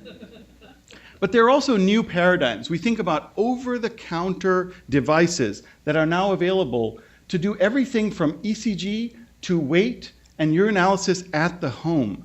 That individuals can do these assessments and upload data on a daily basis in real time, supplementing those data points that we need in our randomized trials. And what's interesting is all of this data is wirelessly transmitted to the data servers. So again, it's important to consider quality of data, but the volume of data which is now accessible to us as researchers has transformed dramatically. We look at the advent of a simple chip that's less than the size of a quarter, called the 3-axis accelerometer, that is now embedded in a number of these commercial devices that you can buy in any store for less than $100. And it will tell you everything from your sleep to the amount of steps that you've taken and calories that you've burned over the course of the day.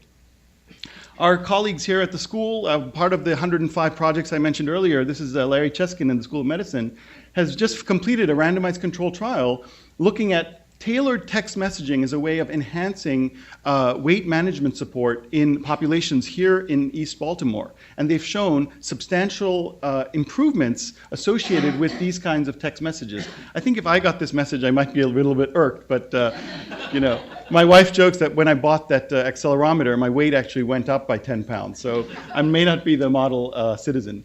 So there are companies that are enhancing our ability to not just track food consumption and caloric intake, but also enhance this with the ability to scan our environment, to scan the bottle of Rice Krispies and know how many calories that particular ingredient contains, but also supplementing that with real-time monitoring of activity, and then engaging the social network, which we are now all a part of. Your friends and family can keep track of how you're doing and encourage you through that process of weight management. Some of you may have seen this device I've been carrying around yesterday, which allows you on your iPhone to conduct a 2-lead EKG that is now FDA approved. A really transformative technology that potentially will see us in the future even doing things like this, where this is a technology being developed at Tufts, where researchers are working on image analysis, where you'll be able to take a picture of a plate and recognize the composition and dietary content of that plate in hopefully not too distant future. There's a company called Aero that's apparently developed a wristband that has a built-in spectrometer that hopefully will be able to measure caloric intake as you are actually eating. So I have to see this to believe it, but this is the company's claim. But this is also a reality where we're able to do flow cytometry on a phone. We're able to do nuclear magnetic resonance on a phone. And I tell you, we're within 3 to 5 years of seeing these products being available to researchers in the room. So mNutrition, we're looking at faster access to digital data. We're looking at improvements in adherence monitoring and promotion. We're looking at ways of engaging participants in the research that we do and enhancing the ability for us as intervention scientists to counsel and remind patients who are enrolled in nutritional intervention programs. But I think this scope of real-time activity and biomonitoring is another frontier that we should consider, where we can also leverage social groups as part of the way we manage diet and healthcare in these communities. And maybe we're looking at a future where we have point-of-care proteomics on our mobile phones. So sometimes I feel like this gentleman at the Colbert Rally for Change. He's saying, what do we want? Evidence-based change. When do we want it? After peer review. And it's a rapidly changing environment, but I think it's important that we have groups like the Hopkins mHealth Initiative that are really pushing that frontier of doing the rigorous research that's published and subject to the methodologies that really determine the efficacy of these strategies and technologies. We published a paper last year that really posed this question, that is there more hype or hope on the horizon? And we found that there were 215 mHealth clinical trials in the grist mill. So I posted that there is hope on the horizon, and we will see more robust, rigorous research coming forward. And here's sort of a digest of some of the evidence that we have right now. We know that mHealth for smoking cessation is very effective. We know it improves patient adherence to drug regimens and vaccine schedule adherence. And for stockouts for antimalarials in Africa, it's been exceptionally efficacious. So the world is changing. It's becoming more and more connected. And with this reality, I hope that I've been able to pith your brains and make it a pithy comment for mobile technologies and the research that we're doing. Thanks so much.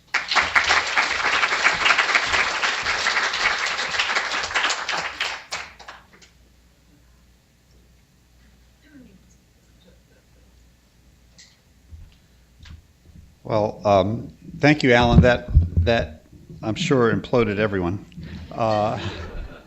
And you ran away so fast that I couldn't even say, are there any questions? So we won't take any right now. And we'll go through this last 10-minute, I don't know, Whitman sampler on nutrition. And then we'll open up for our dialogue. Let's see, where's my, am I supposed to do this? There's a phone here, yeah. Siri, where are my slides?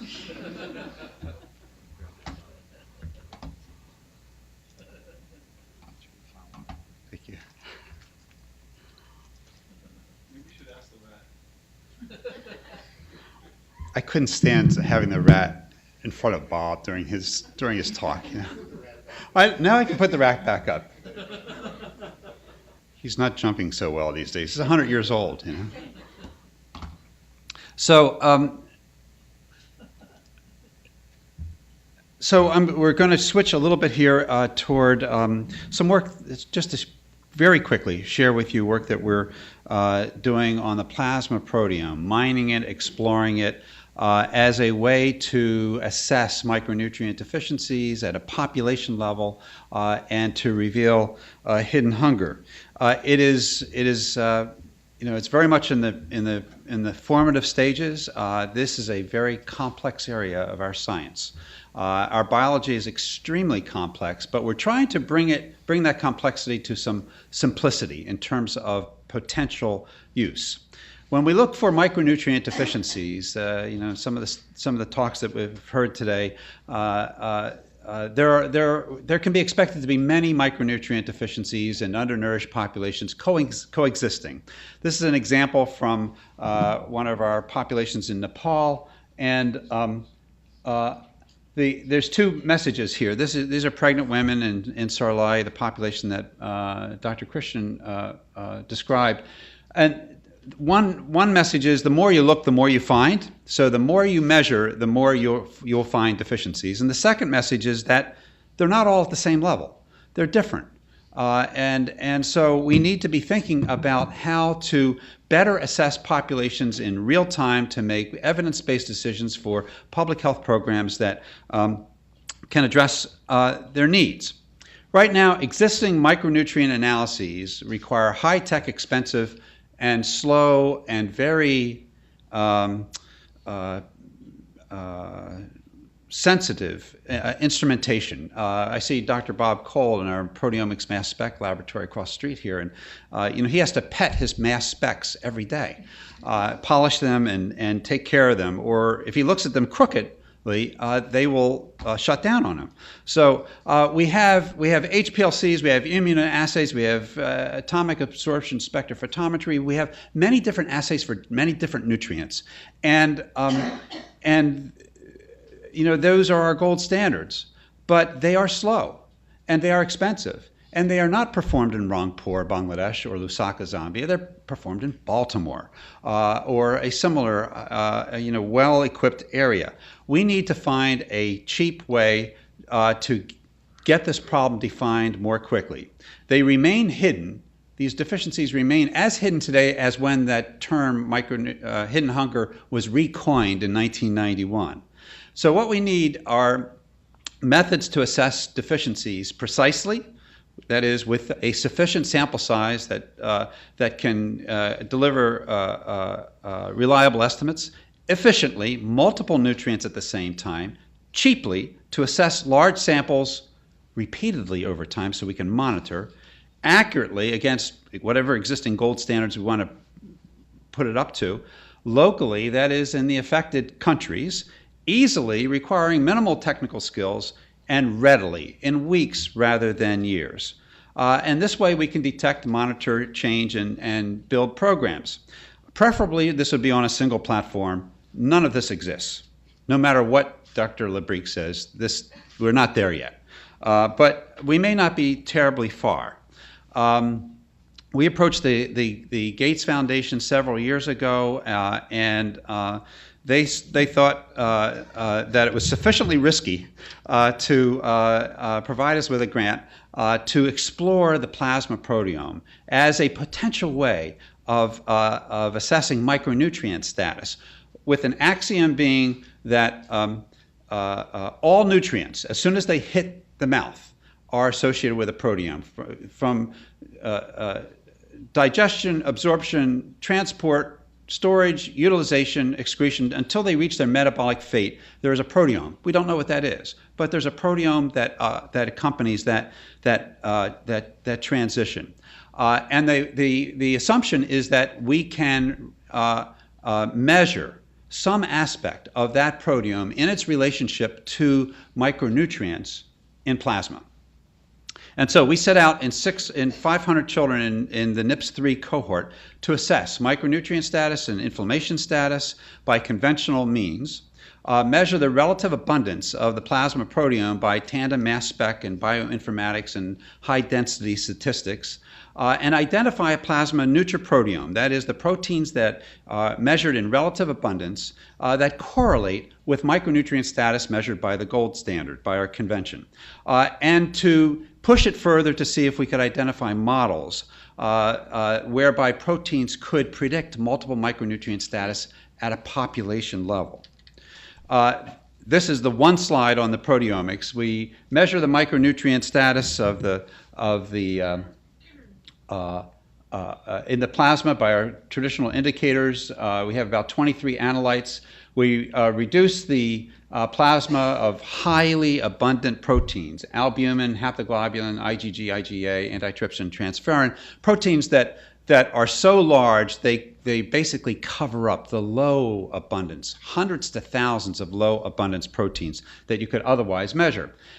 We then look for these low abundance proteins by a very complex mass spectrometry system and look for differential expression of the proteins and relate those abundance levels to the nutrient levels that we measure by our conventional assays. We have a few papers that are out on this technique right now. One that just came out in October describing what we have found, looking at first at proof of concept. So in this first paper, we've looked at 5 micronutrient protein dyads. That is, proteins that show that are inextricably connected to nutrients. Vitamin E with a key apolipoprotein that comes out of the liver into circulation. Vitamin A with retinol binding protein. Vitamin D with its binding protein. Selenium with its major transport protein. And copper with ceruloplasmin. To see if we could identify a clear relationship that would be sufficient to predict in the future. And we were delighted to see with retinol binding protein how it is related when RBP is measured by this mass spec process of fractionation and reassembling the data to find the proteins based on peptide sequences. To see RBP come up with a strong association, strong correlation with serum retinol. Here's the serum retinol level distribution. And this is an estimate of relative abundance of the RBP using a linear mixed effects model that removes some annoying variation that comes with the technique. So you can just see this. This is a continuous spectrum of relative abundance. But the thing to look at is that we've got an R-square of 0.77. That is, that RBP measured this way explains 77% of the variation in plasma retinol in this population of 500 children. This thrilled us and propelled us forward. It's not just RBP, though. I'll give you a hint. For those of you who love to work on vitamin A, what would your next protein that you would expect to be most strongly related to plasma vitamin A be? Right, transthyretin, because it travels in the blood in the same complex with RBP. And that is what we found. Here's transthyretin. These are proteins that are associated with plasma retinol with a p-value, this is just a short list at this small level, and a Q being the probability of it being a false positive, being quite small, less than 1%. So these are almost assuredly proteins that are associated with plasma retinol in circulation. They range from the carrier proteins to apolipoproteins to negative relationships with complement factors that are known to be involved in fighting infection, to various coagulation factors. It's sort of reflecting our biology as it relates to vitamin A through the proteome. And if one goes further, this is the false discovery rate of 0.01. I'm not going to ask you to read these, but these are all proteins that are positively associated with vitamin A. Vitamin A is up here. And negatively associated with vitamin A, and therefore positively associated with each other or negatively associated with those proteins. So it's a correlation matrix that shows the variability and the extensiveness of the proteome that is associated with plasma retinol. And, I did that same thing that Harry did, I think. What are those? Well, these are the gene symbols, but these are all apolipoproteins that are involved in lipid transport. Vitamin A is known to be a fat-soluble vitamin. It's involved in lipid metabolism. It's carried by lipocalins, by lipid-carrying proteins. So it makes a lot of sense, not just the RBP or the transthyretin, but many of these other molecules we never think about in association with vitamin A. Or they may be involved with growth. Insulin-like growth factor binding proteins and related molecules positively associated with plasma retinol. Negative associations with wound healing, with the von Willebrand factor. Host defense molecules, all negatively related to serum retinol. We know that serum retinol goes down in inflammation. And so this is a confirmation of that kind of a relationship that we're seeing in the proteome that we can see through this mass spec process. Another example is vitamin E, plasma alpha tocopherol. We chose, it doesn't have a single protein that it's carried in the blood with. So we chose ApoC because it's an important early lipoprotein that vitamin E is released with into circulation from the liver. And we have Dr. Marit Traber here from Oregon State University, who we're delighted to see, who is the world's expert in vitamin E. So I talk about vitamin E with a lot of humility here, and happy to have you here. Here's the correlate, the R squared with plasma, between plasma vitamin E and relative abundance of this particular apolipoprotein. Again, the distribution of alpha tocopherol here, and a fairly good R squared. Maybe not good enough to predict, but strong. But here's the alpha tocopherome in the plasma. And if you looked at these carefully, you would find more lipid transport proteins that vitamin E is intimately associated with. You would see a negative relationship with cell adhesion molecules, all of which have a story to tell with respect to vitamin E, or a negative relationship with host defense molecules, alpha-1 acid glycoprotein, or other related molecules. So just a few more examples. This is selenium with the main plasma-carrying protein, selenoprotein P1, a good, strong correlation between the mass spec-based relative abundance and the plasma selenium level. Here's vitamin D with vitamin D binding protein, its carrier, less strong, but still a very, a good R square. That's a correlation coefficient above 0.5, telling us that it's probably not good enough for prediction, but it's a step forward toward that. So we've been looking at all the nutrients, and this is just a summary where of the fat-soluble nutrient plasma proteome right now, A, D, E's, and K that we have found so far. These are the numbers of proteins that we have found that have a probability of being false of less than 10%. And we've begun to identify potential predictors and have an initial model where, for example, 4 proteins will explain, right now our estimate is around 83% of plasma vitamin A, or 8 proteins, 73% of plasma vitamin E, but we're not hitting the mark on these other vitamins right now, and there's a lot to talk about in terms of why that may be. There are people here who are interested in carotenoids. They are generally turning out not to be strongly related with plasma proteins, except for beta-cryptoxanthine, where we've identified 52 proteins and we're working with an R-square of 0.51. Water-soluble vitamins and trace elements, we've been able to look at some of these. We're not exhaustive in the conventional assays that we've been able to do so far.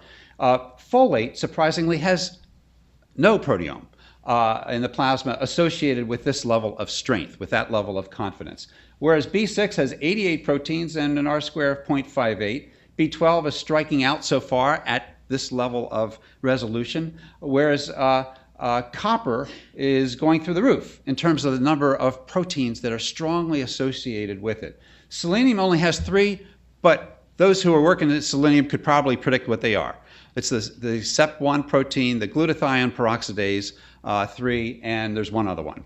And then it goes beyond the micronutrients. This is the lipid and acute phase response plasma proteome. So we've got high-density lipoproteins and low-density lipoproteins measured in this plasma, and we're identifying 62 and 15 proteins respectively. And for the HDL, we've got an R-square of 0.68. For the acute phase reactants of AGP and CRP, hundreds of proteins and very strong associated R-squares with 6 proteins and 3 proteins only in the model. So what you see is, it depends on the eyes of the beholder, and one sees a 2D gel on the left side, but you can also see artwork in all of this.